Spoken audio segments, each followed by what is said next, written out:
Hey guys, thanks for tuning in this week to the DoD Contract Academy podcast. I have a what I'd like to consider a longtime friend, Lisa Love, on here today. Lisa, how are you today? I'm good. How are you doing, Rick? I'm good. And Lisa, so you're the president of L2 Cyber Solutions. And in full disclosure, I did some work for you back in the day, but not currently right now. So just wanted to put that out there. But I really loved your business and what you guys were doing, and you're doing something a little bit different. Also, obviously, you're just by the name of the business, you're in cyber and cybersecurity and some things there. But a few things. One, you're selling to a different organization than we usually talk about on the podcast. And two, well, maybe most importantly, we both came from the Air Force, so I love I love kind of promoting that angle. But I'd really love to get into the intricacies of that. So maybe could you tell everyone maybe a little bit about yourself and your background? Sure. Thanks, Rick. I started my Air Force career back in 1991 during the first Gulf War. I decided to join the military for various reasons. It was also the start when things were escalating in the Middle East, and I thought, what better way to pay back, and support my country. But also, it was a different way for me to get education and training, doing something different. I wasn't sure what I was going to do in my early 20s, and that gave me a sense of direction of where to go. So I joined the Air Force. I got stationed at Laurie Air Force Base in the early 90s. And I stayed there until the base closed in 94. I had the option to stay in, and I elected to get out for personal reasons. My husband was working here in the Denver community, and it was time. The base was closing and an opportunity. So I kind of floundered a little bit, and then I had an opportunity to join the Air National Guard as a civilian during the week, and then a weekend warrior. So I Okay. went ahead and I did that, and I got posted supporting a space and missile warning mission, which I thought was very, very unique, and again, it gave me some interesting skills and some connections. And I did that for about three years, and then I had a coworker informed me that one of the contractors was hiring for a position, similar position as a contractor position. Uh, so I decided to leave the federal service and go work for Raytheon. And I worked for Raytheon for 10 years until I had the opportunity in 2008 to start my own business. And that is a whole other story in itself. But within my 10 years within Raytheon, I started out as an operator doing a similar mission to what I did in the Air National Guard. And then I went into test and engineering, and then I went into cybersecurity. And that sort of led me into the opportunity that I had in 2008 to start my own business. Okay. Interesting. So it sounds like you did a few different things for Raytheon, and eventually they brought you into cybersecurity. And so for how did you feel going into that? Because it can be complex, right? And it's something that it's a subject I like to bring on cybersecurity experts also because it involves almost everything that you could possibly be selling to the government, right? So, I mean, no matter what your solution is, software is, if it touches a government system, there are a whole host of things that we could talk about and ramifications. But back then, when you started in there, what did you like about it? What kind of what motivated you in that area? It was different than the work I was doing at the time. I was working primarily for the test organization, doing IV&V on a specific component of one of the products we were working with at the time. And it was a little bit different. I wasn't so much in the weeds as much as I was when I was doing the other IV&V and the systems acceptance test. So I was able to take my skills as a test engineer and look at it from a security perspective. And at the time, this was like the early days of, I don't even know if NIST was even around back then, Mm. but or at least 853 was just on the early days of the FISMA reporting. But a lot of times we even went back to some of the Orange Rainbow book series for securing systems, and then of course the old D663 requirements. So for me, it was an easy translation to go from a test to the cyber security realm and say, okay, yeah, I understand the requirement. and then I can look at this early on and help them build the security or the information assurance early on. So that's what I kind of liked about it, and it was something that never ended, right? In my other position, software got landed in our lap or the product, we would test it and then we would hand it over to ops, and that was the end of it.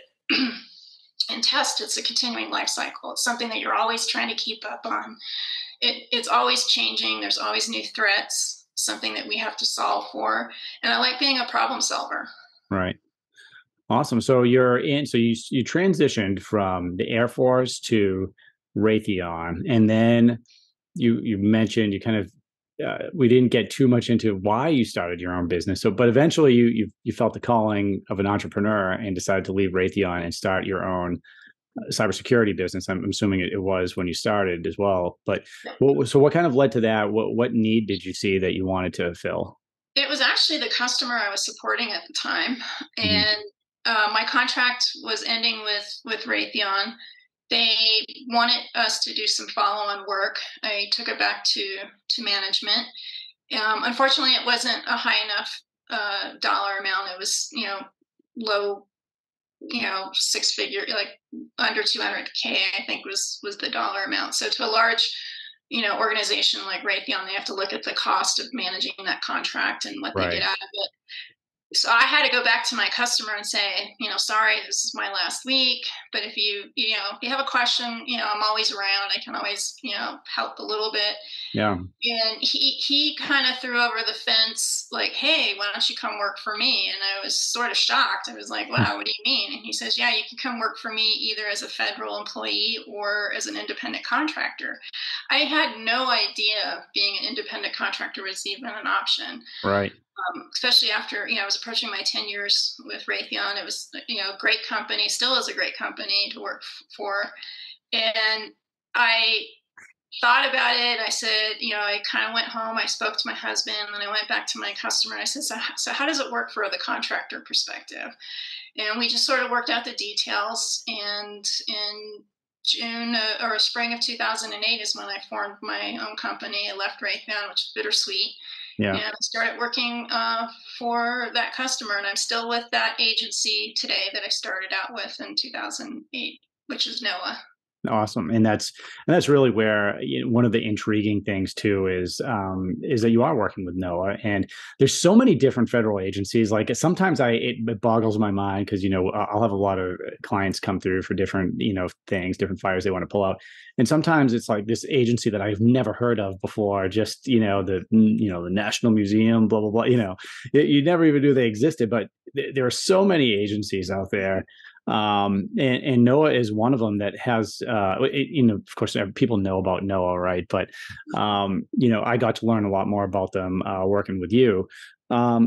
Maybe we could talk a little bit about, and this resonates, I think, with a lot of the people that first start listening to our podcast and start looking at government contracting is they have no idea that there's even an opportunity out there, right? So now you're obviously focused on cybersecurity, and that's, even amongst the huge spending that the government has, cybersecurity is up there amongst one of the top. So I think they spent something like $70 billion last year on IT and cyber related efforts, right? And then about 37 billion ish was small business contracts. So, but a lot of businesses, cyber or not, don't even know that the government's buying what they sell, and don't know that the government buys from small businesses.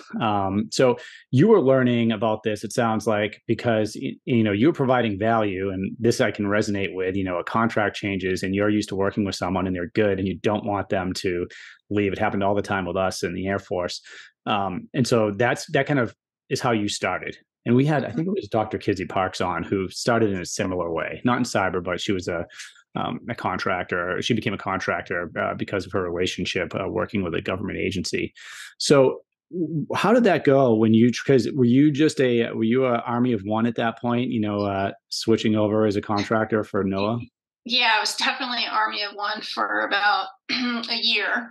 Okay. And I kept taking on more and more work, and I realized, okay, I can't do it all by myself. And so I got additional funding for another FTE, another SME to support me, and sort of just organically grew. So all the work that we got even today is 90% of it is word of mouth or referral. We haven't pounded the pavement.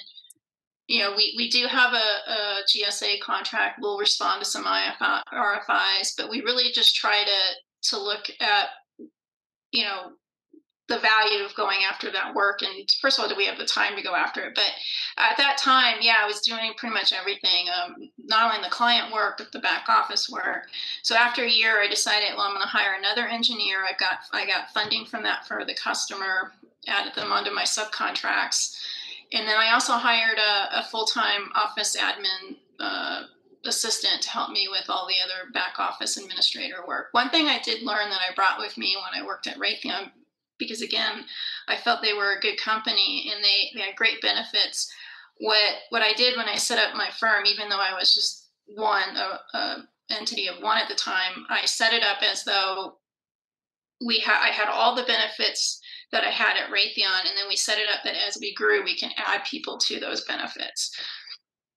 Okay, interesting. So you basically had a great benefits program when you started bringing people in, and just kept that running, which attracts great people. Which is why we were just talking about Claudine, who is one of your A players there, and one of the reasons I'm sure she loves working for you. Interesting. So you got to grow it organically, and taking some of that funding that started becoming available because they saw what you were doing there, and you started growing it slowly but over time. How do you, because you mentioned you get most of your work through referrals, like 90%, and that's a lot. But I always say, whenever I go to work with someone, the easiest way to sell to the government is to start with an existing client and start really providing value and asking if they can, help you, if anyone can use your product or services. How did it work for you? Was it more driven from the client initially, and then you kind of learned the ropes, or, and then I'm assuming that you just kind of learned and have some of your own techniques now. Could you talk a little bit about that? Sure. Yeah, originally it was definitely from the client. One client would talk to somebody else and say, "Hey, I need a cybersecurity person to help me close POAMs, or I need an auditor, or I need somebody to help, establish, whatever, help implement ECMO or CDM or something." And we would get, they would say, "Oh, I know, at the time, we were under a different name. We were in, our parent company is L Squared. We do DBA as L2 Cyber Solutions." But everybody would say, "Oh yeah, I know Lisa Love." So, the hard part was telling them, okay, it's not just me. I have another group, there's some people behind me. And so now it became a problem of marketing us as the company name, not just the individual. Right. So, yeah. But moving forward, then it came down to, okay, who can we team with? As we started looking at new contract vehicles or opportunities, we said, all right, who can we join and participate with? And one of the earliest things I was ever told when I first started my company, I spoke to a contracting officer at the time within NOAA, and she gave me the best advice. I said, "Okay, well, how do I get a contract?" Because that's everybody's first question, right? How do I get into this? And she's like, "Well, why do you want a contract?" And I said, "Well, because, I want to do more work." She goes, "Well, actually what you want to do is you really just want to be a sub. And if you can," and she gave me a couple, and there's pros and cons to being a sub and a prime. Right.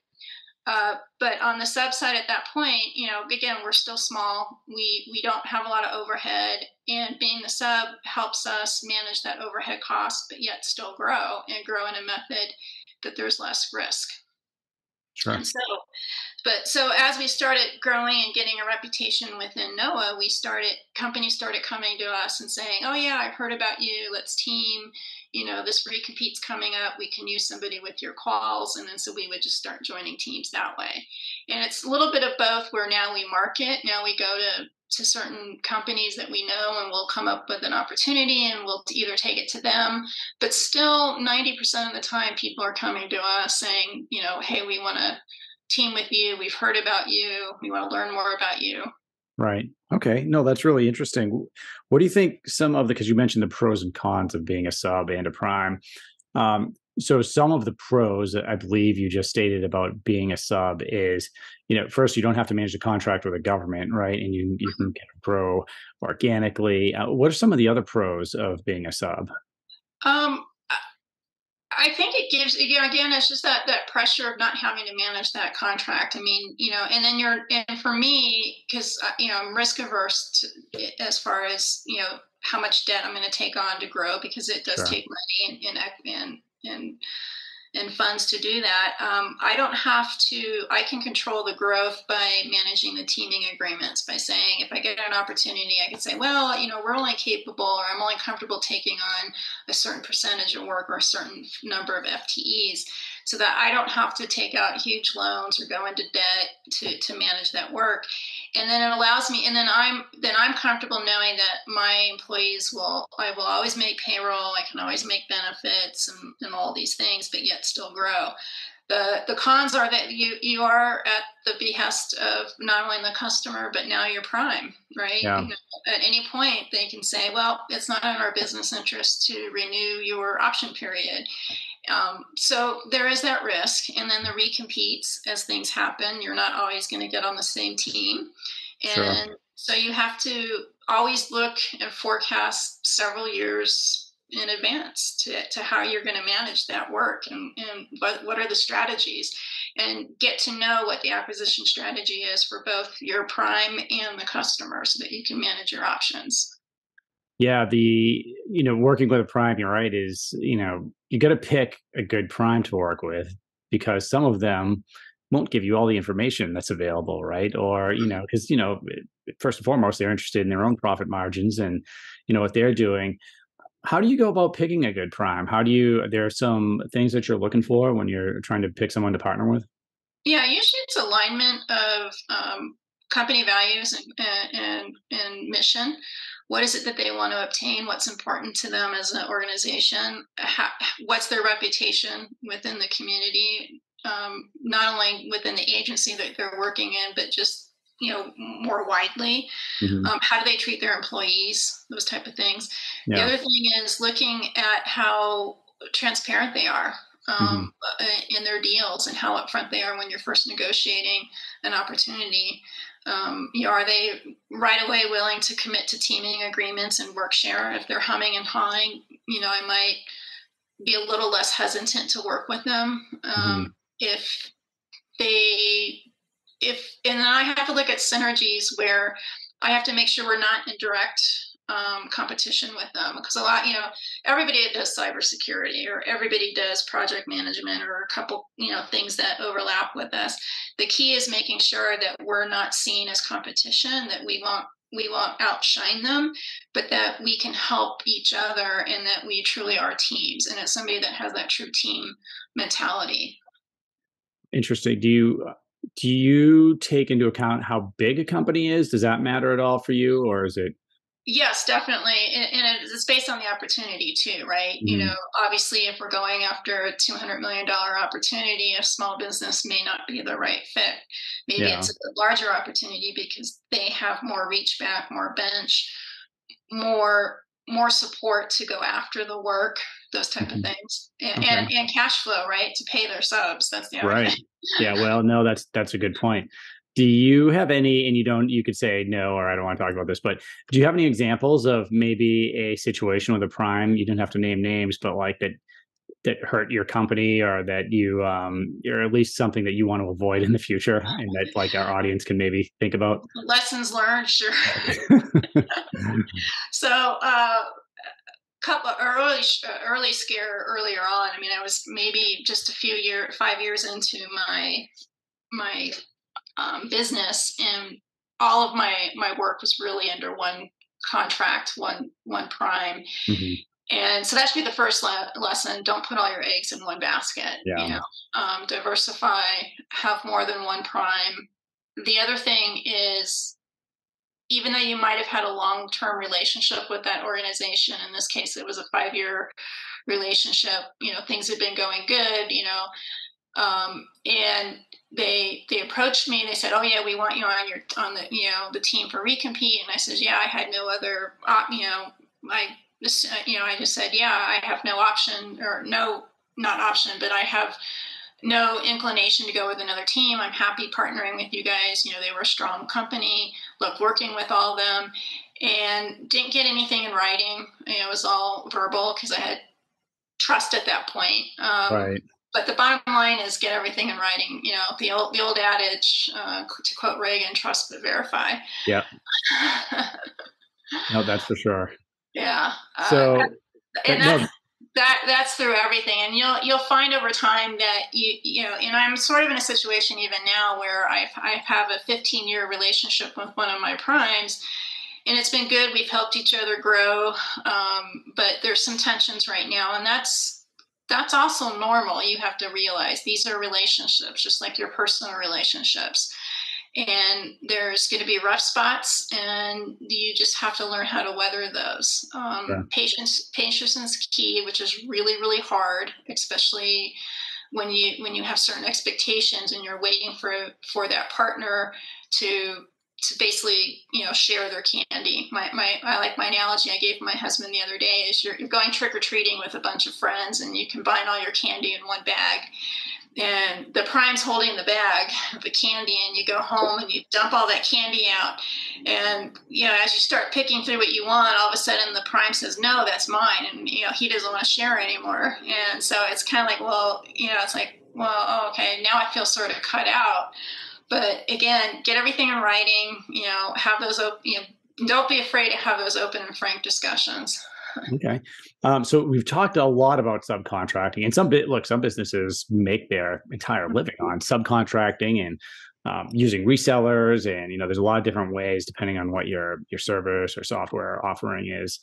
But so now, current day, are you priming and subbing, or what does it look like for L2? We are definitely just subbing. We do look at opportunities to prime, but again, we're very discerning. We're not doing the shotgun splatter approach. We're not responding to every opportunity. We really look at, what is our P-win? Do we have customer knowledge? What is our past performance? What's the dollar value? What is the response time? I've sort of learned the tricks depending on how opportunities come out and depending on what sort of questions are asked and certain things, that we end up passing on a lot of opportunities. A lot of them also are, a lot of people just outprice us. They're just low value for us. Yeah. And that's the other thing is, I could probably win the work if I do a lower price. But to me, my reputation, the quality of work that I have is important, so I'm not willing to go lower in price. Yeah, no, that's important. And I mean, that's a frustration on the government side too, because I know probably you see it a lot with the people you work with. A lot of times the people that are managing the efforts have no say whatsoever over whether an opportunity is going to be like a lowest price technically acceptable or what. But we also, I think, realize you have to pay more for talented people and for really good products and solutions. And obviously that's what you're providing. So can we pivot a little bit and maybe let's talk about L2 and the solutions that you provide? Like, what would you say your niche is? So we have three core niche. We cybersecurity and project management and network architecture. Those are what we really focus in. We don't really do a lot of normal O&M system administrator. We have a few positions, but that's not really the work that we go after. The type of support we provide within those three core capability areas within an organization are really at the tactical and strategic level. We're working with organizations to help them implement their IT strategies, goals, and missions. So if their focus, in this case for NOAA, is all about cloud migration, that's where we're swimming in. We'll help them on the cybersecurity side. We'll help them on the project management side and on the networking side, working with them on how to get data products between different partners. What does that networking connectivity look like? On the project management side, it's using methodologies such as SAFe and other tools to help them realize their mission and actually get to their goals faster and more efficiently using the SAFe methodologies. What is SAFe? It's it's an agile approach for project management. Okay. And I'm not a safe practitioner, but we have employees that are certified, Hmm. and a partner of the Safe Agile process. And I'll look up the acronym here in a minute for you. Again, I can get it for you. Yeah, no But worries. Just wanted yeah, to, because I know sometimes I can get acronym heavy, and yeah. I realize the audience might not be, Basically, it's agile. It's a different approach for agile. Okay. And then on the cybersecurity side, again, looking at strategically how to implement cybersecurity from an enterprise holistic goal, not just down in the weeds. Yes, there's an operational component and a O&M component as far as ISO support and certain things like that, but looking at how you can really look at cybersecurity again holistically. And for me, not looking at it just from a compliance perspective, but supporting the agency and saying, how do we get better? And utilizing, again, methodology like cybersecurity frameworks to measure, not only, again, checking the box, but how well they do it, and looking Sure. at that improvement from an improvement standpoint. Okay. Do you get involved with things like FedRAMP or CMMC? We don't really get involved in those. We touch FedRAMP in that we utilize many vendors that are already FedRAMP certified, and we'll look Hmm. at their packages, and we try to work with, build our processes around the framework, so we're not being so that we're not redundant, so that we can Hmm. reuse what we can from FedRAMP. But as far as CMMC, no, nothing. Okay. It's probably a good thing considering some of the Yeah. some of the discussions that are centered around that now. No, that's really great. And so right now, how many employees do you have? We have we have 12. Okay. 10 are billable, and 2 are in the back office. Roger. Okay, so 12 employees now. You're subbing, you're diversified, you're growing. I know we talked a little bit before the show about some recent wins that you've had. I don't know if you want to get into that at all right now. We can leave that off if you want, or we can talk about it. But I guess the point is that you're still making progress, and it looks like you're going to continue to grow over the next few years. Yeah, yeah. With our recent wins with our prime contracts, prime companies, we have a huge opportunity for growth within the next 5 to 10 years across the various contract vehicles. One contract vehicle is with the Department of Commerce. It's a good. It just recently got awarded this last spring. I don't know if it's still under protest. I believe that announcement should come out soon. Mhm. But that contract it's a 10-year, almost $1 billion BPA, and it got awarded to something like 14 or 15 companies, and we're on one of the teams. So huge growth potential there. Yeah, no, that's great. Yeah, and then the other one is within NOAA. Huge opportunity with surrounding cloud support and migration efforts for NOAA, especially the satellite office with our teaming partner. And that is a huge growth opportunity as well, that we're expecting to be able to lend our expertise to. And again, and then there's several other opportunities with them. And again, most of these were within NOAA, because it's always, do what you know best. And while I want to branch out to other agencies, the work, and again, organically, people coming to us wanting to team with us, they are keeping us busy within NOAA. Our Sure. outlook for new work with NOAA, we're chasing at least 4 or 5 opportunities that are going to, again, another 5 years out on top of what we already have. Yeah. So our anticipation, if everything comes to fruition like we expect it to be, my anticipation is that we should be able to double, if not almost triple, our staff within the next year and a half, 2 years. Oh, wow. That's great. Well, congratulations.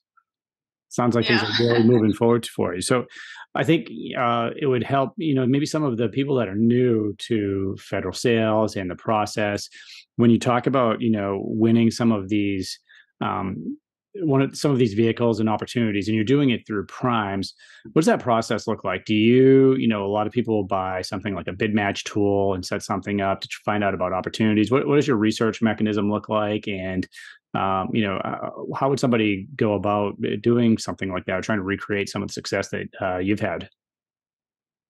So for us, it's surrounded by the agency we support. We look at all the vendors that have supported or want to support that agency, Mhm. and then we've just sort of branched out and try to foster relationships. The Some of the work that we are teaming with some new primes, we started conversing with them several years ago, like 3 years. And so for me, it's you almost have to look 3 to 5 years out of where you want to be, because it's a cultivating relationship. And again, it's Right. going back to what it is I look for in a prime. For me, it's building that relationship. I'll sit there and I'll talk to a company for 3 years. I'll build a rapport with them, a relationship,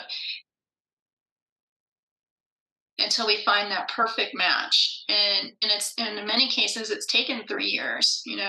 We constantly share information back and forth. We're kind of feeding off of each other, what works, what doesn't work, and eventually something will hit. And it's having that patience, right? I know a lot of people, a lot of companies have grown much faster than me. They're 5 times, 20 times the size of me, even though they started the same year. And Mhm. that's great for them. But again, for me, I had a personal constraint, and that was one. I wasn't going to go into financial debt to grow the company. I was going to do it responsibly. And I wanted to also maintain quality of the work and the value we provide. So that's why we're still small. Sure. So I think that's yeah. So I think going back to that again, it's just making sure that you know fostering those relationships. And then once you do that, then you can say, okay, what other work do you have? What other agencies do you have? And then you can branch out from there. And then it's also networking. Finding people like yourself, using resources such as PTAC, Mhm. Small Business Administration, going to conferences, Right. just Huge. seeing who's in your space, and just meeting with them. A couple conferences I've gone to, the Cyber Symposium, which is actually usually I would go to. I think it's this week in Colorado Springs. Mhm. Unfortunately, I did not attend this year, but also there's the Space Symposium. Great opportunity to meet vendors and obviously see what the customers are looking for, what they're Sure. shopping for. Yeah, no, I was out there, I think in June for a conference recently. So, I mean, speaking of conferences, and this might not be something the unschooled really think about, but just like every other industry, the government, the federal marketplace has conferences, and they're, at least for me, it seems like they're either centered around a specific capability where you might have multiple agencies, or it's centered around the agency itself. Now, how do you decide what conferences you want to go to? Are you looking at, hey, we do a lot of work with NOAA, so these are the big conferences for them? I look at, yeah. So for NOAA, it's not so much a conference; it's more like an industry day. If they're looking Okay. to let out like a big contract vehicle, like the Hmm. recent Nimitz or ProTech or something, and then you'll Sure. you'll get vendors, mass onto those things, and you can find some new players in the space. Especially if it's a new version of those vehicles, and the agency is looking for new blood, it's a great opportunity to branch out. But for other agencies, yeah, it's looking at. I look at, like, I know the VA has some. I know the DA. I mean, the DoD has them. I mean, they Hmm. all do. I think when I look at those, I look at who's attending. I look at what synergies they have as far as my performance and how it can relate to the work that I'm doing within NOAA. The interesting is that NOAA has a very interesting mission, in that they kind of touch a little bit on everything, Hmm. from space to the ocean. So I mean, there's some classified work. There's a lot of things that kind of branch that can support different agencies that we can say, oh yeah, I can speak satellite, or I can speak ocean services or something like that, or whatever it is. And so you can kind of take that experience and say, okay, I can apply it over to this agency. So it's just trying to find that right partner again, that you can build that rapport over time and say, especially if it's a larger company that needs to meet some small business qualifications. And then I can Sure. say, well, here we are, right? We can help support you in that effort.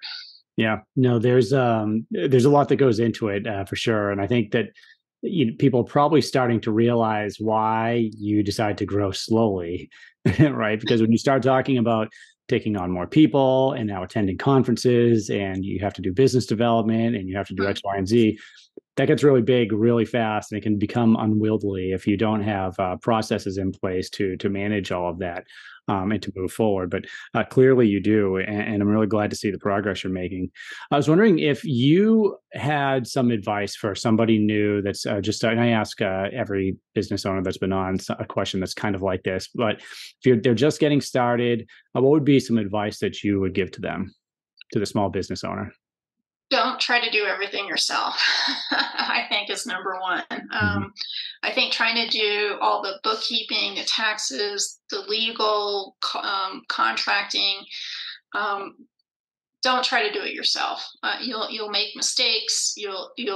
It's just too much work. Number one, you'll miss something for sure. The other thing is when you do hire support staff, whether you 1099 them, you bring in a third party, it's hard to give up trust. Um, and some people look at it, either trust is earned or you can give them that trust right up front. But I think as long as you have those checks and balances to make sure that they're doing what they're supposed to do, you don't have to micromanage. In other words, you have to trust them to do what they're going to do, and let them make the decisions. And I think sometimes that's the hardest thing. I struggled with that for probably the first 10 years. Yeah. And it caused some friction internally within the back office, where I was encroaching in certain swim lanes, especially when it came to dealing with personnel. Sure. Especially as a small business, because we know everybody. It's such a family atmosphere. You want to help everybody, but then the minute you start making exceptions in one area, then that's where your HR person comes in and says, well, you can't do that, and then you say, well, why not? I'm the business owner. Yeah. But there is that, and just be consistent. I think is to be consistent. Always be transparent and upfront with people as much as you can. Well, that is great advice, and really appreciate you coming on the podcast. It was great to see you again, Yeah, and it's also really great to see all the success you're having, and we really wish you the best of luck. And for all those listening, this has been a great episode with Lisa Love of L2 Cyber Solutions. Lisa, if someone wants to reach out to you, what's the best place to find you? On our website, L2cyber.com. L2cyber.com. And we'll put that link in the show notes for everyone. And I'll put a link to your LinkedIn profile as well if they want to reach out to you, whatever reason. Thanks for listening this week, everyone. Make sure to check out dodcontract.com when you get a chance, and we will see you next week.